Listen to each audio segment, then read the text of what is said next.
I am a woman of no distinction, of little importance. I am a woman of no reputation save that which is bad. You whisper as I pass by and cast judgmental glances, though you don't really take the time to look at me or even get to know me. For to be known is to be loved, and to be loved is to be known, and otherwise what's the point in doing either one of them in the first place?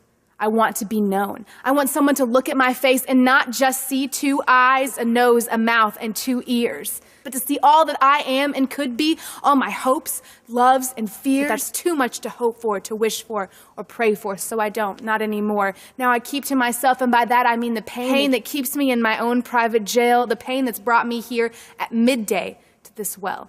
To ask for a drink is no big request, but to ask it of me, a woman unclean, ashamed, used and abused, an outcast, a failure, a disappointment, a sinner. No drink passing from these hands to your lips could ever be refreshing, only condemning, as I'm sure you condemn me now, but you don't. You're a man of no distinction, though of the utmost importance, a man with little reputation, at least so far. You whisper and tell me to my face what all those glances have been about, and you take the time to really look at me, but don't need to get to know me, for to be known is to be loved, and to be loved is to be known. And you know me. You actually know me. All of me and everything about me. Every thought inside and hair on top of my head. Every hurt stored up. Every hope. Every dread. My past and my future. All I am and could be. You tell me everything. You tell me about me. And that which is spoken by another would bring hate and condemnation. Coming from you brings love, grace, mercy, hope, and salvation. I've heard of one to come who would save a wretch like me, and here in my presence you say, I am he. To be known is to be loved, and to be loved is to be known. And I just met you, but I love you. I don't know you, but I want to get to. Let me run back to town. This is way too much for just me. There are others, brothers, sisters, lovers, haters, the good and the bad, sinners and saints, who should hear what you've told me, who should see what you've shown me, who should taste what you gave me, who should feel how you forgave me. For to be known is to be loved, and to be loved is to be known. And they all need this too. We all do need it for our own.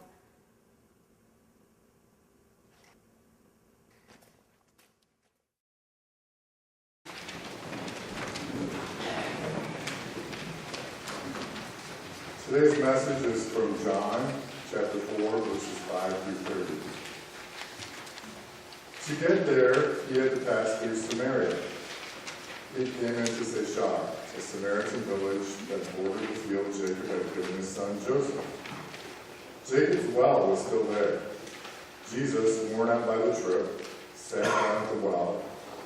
It was noon. A woman, a Samaritan, came to draw water. Jesus said to her, would you give me a drink of water? His disciples had gone back to the village to buy food for lunch. The Samaritan woman, taken aback, asked, how come you, a Jew, are asking me, a Samaritan woman, for a drink? Jews in those days wouldn't be caught dead talking to Samaritans. Jesus answered, if you knew the generosity of God and who I am, you would be asking me for a drink, and I would give you fresh, living water. The woman said, sir, you don't even have a bucket to draw with, and this well is deep. So how are you going to get this living water? Are you a better man than our ancestor Jacob, who dug this well and drank from it, he and his sons and livestock, and passed it down to us? Jesus said, everyone who drinks this water will get thirsty again and again. Anyone who drinks the water I give will never thirst, not ever. The water I give will be artesian spring within, gushing fountains of endless life. The woman said, sir, give me this water so I won't ever get thirsty, won't ever have to come back to this well again. He said, go call your husband, then come back. I have no husband, she said. That's nicely put, I have no husband. You have had 5 husbands, and the man you're living with is now isn't even your husband. You spoke the truth there, sure enough.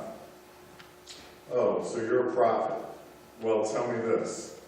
Our ancestors worshiped God at this mountain, but you Jews insist that Jerusalem is the only place for worship, right? Believe me, woman, the time is coming when you Samaritans will worship the Father, neither here at this mountain, nor there in Jerusalem. You worship guessing in the dark. We Jews worship in the clear light of day. God's way of salvation is made available through the Jews. But the time is coming. It has, in fact, come. When what you're called will not matter, and when you go to worship will not matter. It's who you are and the way you live that count before God. Your worship must engage your spirit in the pursuit of truth. That's the kind of people the Father is looking out for. Those who are simply honest themselves before Him in their worship. God is sheer being itself, spirit.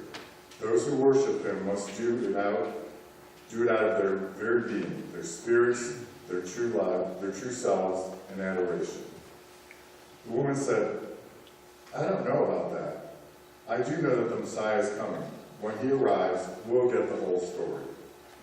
I am He, Jesus said. You don't have to wait any longer or look any further. Then his disciples came back. They were shocked. They couldn't believe He was talking with that kind of woman. No one said what they were all thinking, but their faces showed it. The woman took the hint and left. In her confusion, she left her water pot. Back in the village, she told the people, come see a man who knew all about the things I did. He knows me inside and out. Do you think this could be the Messiah? And they went out to see for themselves. Leader, this is the word of God for the people of God. Thanks be to God. A few months ago, I was helping my daughter pack for her move to Arizona. My daughter is a collector, and she's a saver, and we've kind of realized she's really practically a hoarder.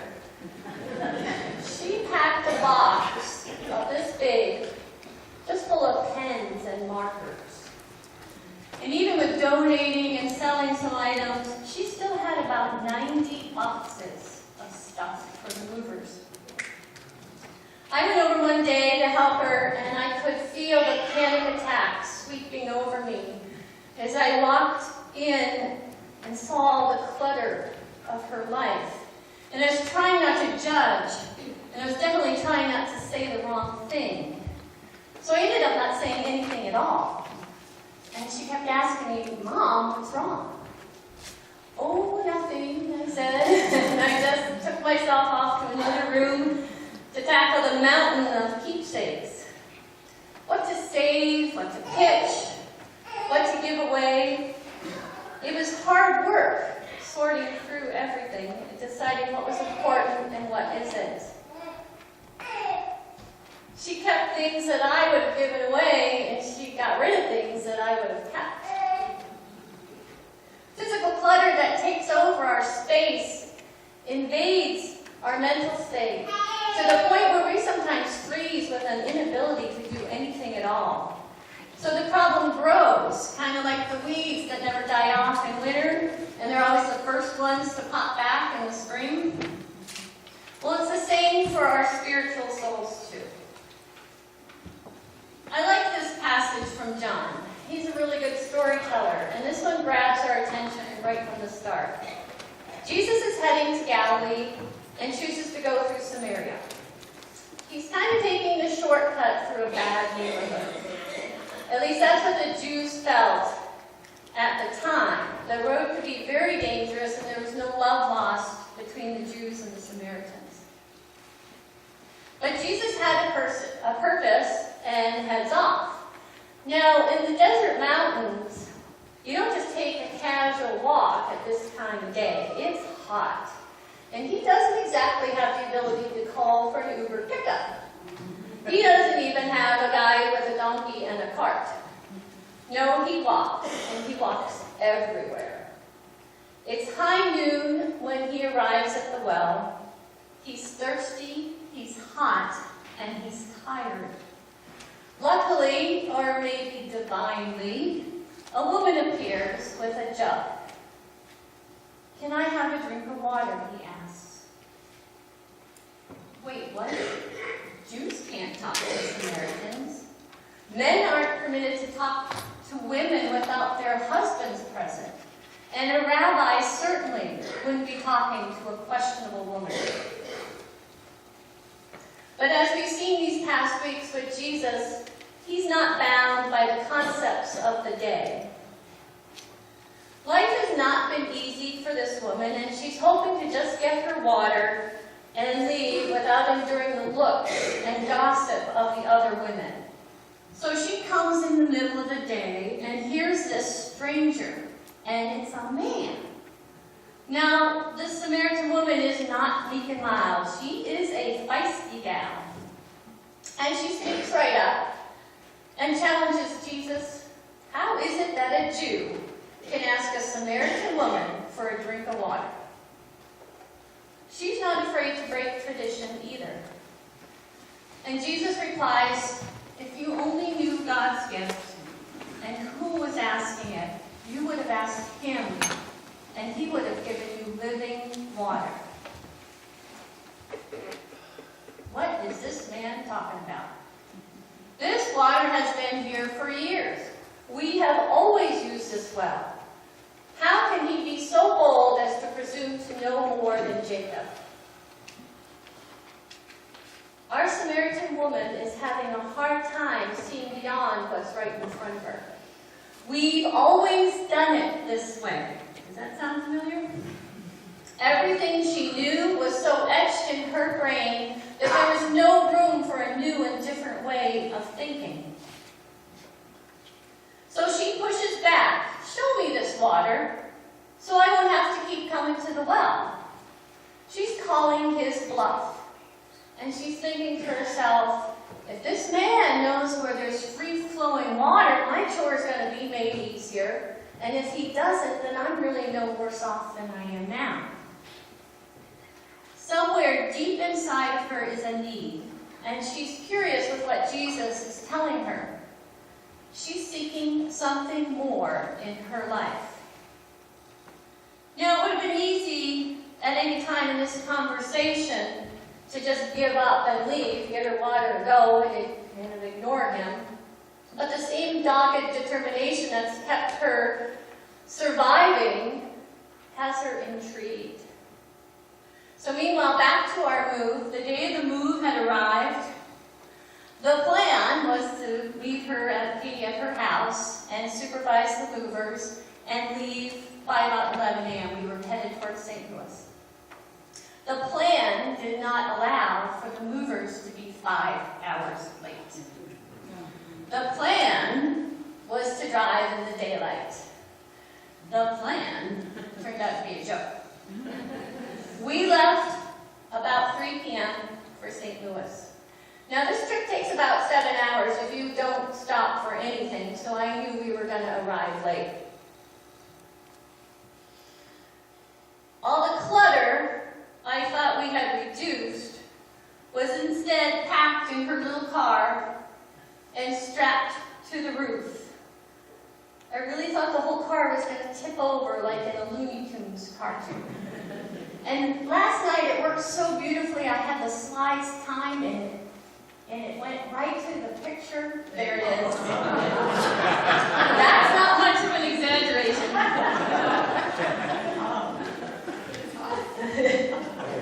What was a day I'd already chalked up to being one of the worst ever seemed to fulfill that prophecy when the gray day turned to snow and gusty winds. Now, I don't know if any of you have ever driven with one of those heavy-duty bags strapped to your car. Just don't. Just don't. It sounded like an airplane on takeoff on a very bumpy runway. It was so noisy that we couldn't talk to each other without shouting. We'd gotten only as far as Napoleon, and I was thinking, I can't do this. The snow, wind, and noise had frayed every last nerve, and I was afraid to drive. We still had 7 hours to go. It was at Napoleon when I realized I had to let it go. A mental and spiritual recycling, if you will, had to happen. Let it go. So for the next couple of hours, I sent up more prayers in a month of Sundays. Just get us there safely. If the luggage blows off, I'm okay with that. The Samaritan woman wants what Jesus is offering, even if she doesn't quite get that it's more than the physical need of the water. She can't seem to let go of whatever is holding her back. Could it be that she doesn't dare hope that there might be something more than the water from this well? So time to push back a little further, so Jesus asked her to go get her husband. And she responded in truth when she said, I don't have a husband. And then Jesus acknowledges the truth and proceeds to tell her her life story. And in the passage, it occurred to me how gently Jesus is exposing her sin. He doesn't reprimand her. By saying aloud that she has no husband, she's forced to face her own shortcomings. Ah, you're a prophet, she says. Now, at this point, depending on how you read that, is she being snide? Is she being ridiculing? Or maybe she's being hopeful. Either way, she changes the subject. Now, we get this. When people start to get a little too personal, we evade and we change the subject. So what does she do? She changes the subject, she turns the conversation around, and she starts talking about worship and the differences between the Jews and the Samaritans. And Jesus' answer is really different. He's saying it's not going to matter where you worship, but how you worship.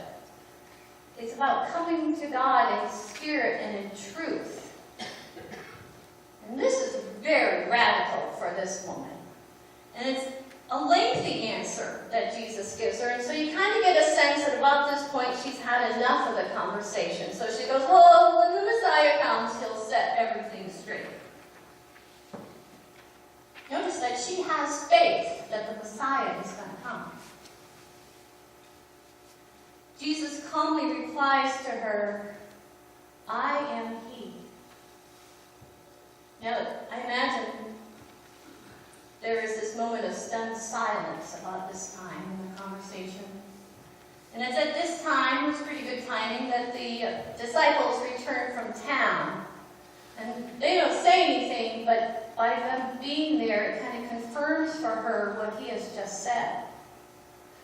Our feisty heroine leaves her jug and rushes back to the village to tell the men, come see this man who knew everything about me.